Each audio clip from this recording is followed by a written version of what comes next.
Ben, la grossophobie, pour moi, c'est une discrimination qui vient toucher les personnes grosses. Discrimination qui, du coup, se manifeste sur différentes parties de la société, que ce soit dans le quotidien ou même dans des éléments beaucoup plus euh, concrets, sociétal, comme la médecine, les transports, l'accès à diverses choses. Et du coup, ben, moi, j'en avais déjà entendu parler avant le projet de 5000 de gras, mais ça faisait, je crois, 1 ou 2 ans, et c'était sur les réseaux sociaux, j'avais vu apparaître ce mot-là. J'avais d'abord entendu parler du body positive avant d'entendre parler de la grossophobie, enfin, plutôt de cette idée, du coup, d'avoir une joie autour de corps différents. Et après, je me suis dit, ah, mais en fait, au-delà de ce truc, de ce mouvement qui permet à des personnes de se rassembler joyeusement, ben, en fait, il y a quand même quelque chose qui est systémique dans le comportement de plusieurs personnes, et que moi, j'ai commencé à repérer et à me faire, ah oui, c'était pas juste une expérience personnelle, en fait, il y a quand même des... Enfin, si tu commences à creuser, tu fais, ah oui, ça pose problème, quoi. J'ai réussi, en fait, dans mon raisonnement, à me dire, c'est pas moi, par rapport à moi qui est le problème, c'est les autres qui ont un problème avec ce que je suis. Mais moi, par rapport à moi-même, ça va, en fait. Donc, moi, avec moi-même, je le vis bien. Parce que de toute façon, on vit qu'avec qu'une seule personne toute sa vie, c'est nous-mêmes. Donc, si je suis clair avec moi-même, tant mieux. Si je suis clair par rapport à mes valeurs, à ce que je ressens, par rapport à moi-même, tranquille. Et c'est là que j'ai réussi à me détacher, en fait. Je peux donner un exemple, c'est très simple.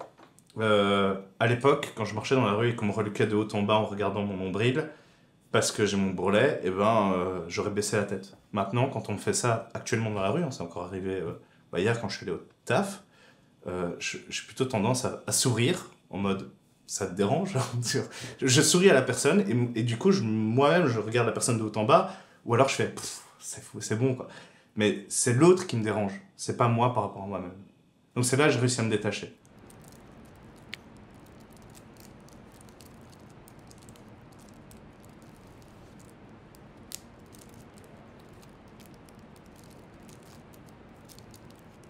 Parce que du coup, mon papa est marocain et ma mère est mi-française, mi-luxembourgeoise.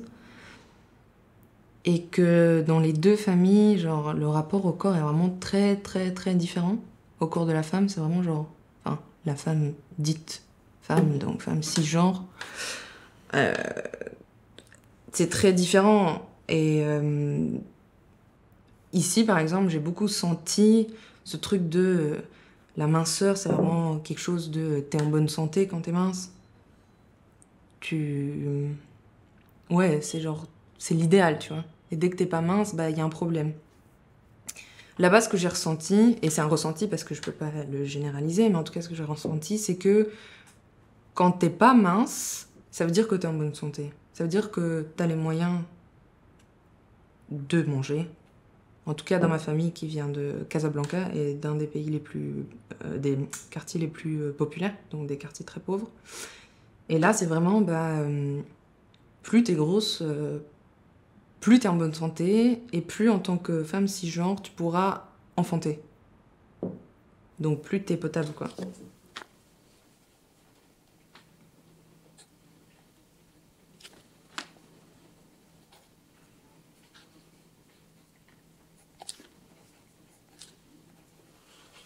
Ouais, j'ai dans un de mes journaux intimes, on voit des traces de mes larmes où je dis mais je suis qu'une grosse, je vaux rien, il y a personne qui s'intéresse à moi, pourtant je suis là et ah bah là c'est intéressant. Attends, parce que je vois, je veux maigrir et avoir confiance en moi pour être heureuse et accomplir ma vie. Donc moi je croyais ça, qu'il fallait maigrir pour accomplir ma vie et être heureuse quoi.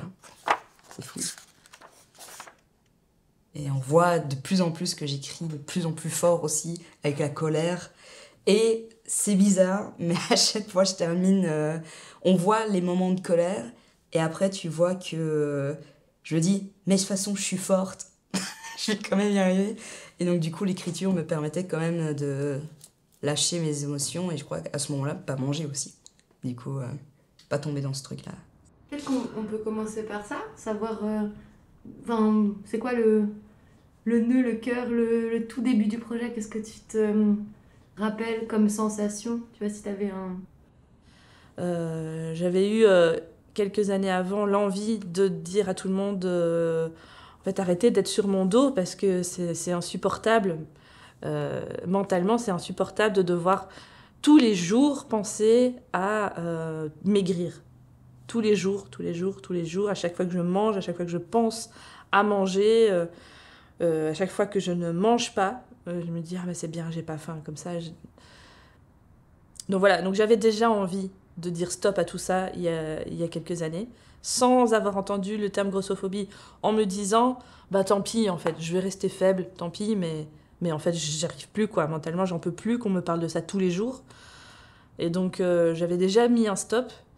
Et puis là, en fait, le terme grossophobie m'a fait vraiment enlever un poids énorme en moi. Voilà, je savais pas trop... j'avais du mal à exprimer, j'étais juste en train de te dire, mais en fait, j'ai vécu ça dans mon enfance, et j'ai vécu ça, et en fait, les gens vivent ça, et j'avais envie de savoir, en fait, si j'étais toute seule à le vivre ou pas, et voilà. Donc voilà, et je me rends compte que maintenant ça a beaucoup changé, qu'on a appris beaucoup de choses et qu'on a rencontré beaucoup de gens et que ça fait du bien de se sentir entouré, de se sentir qu'on n'est pas seul.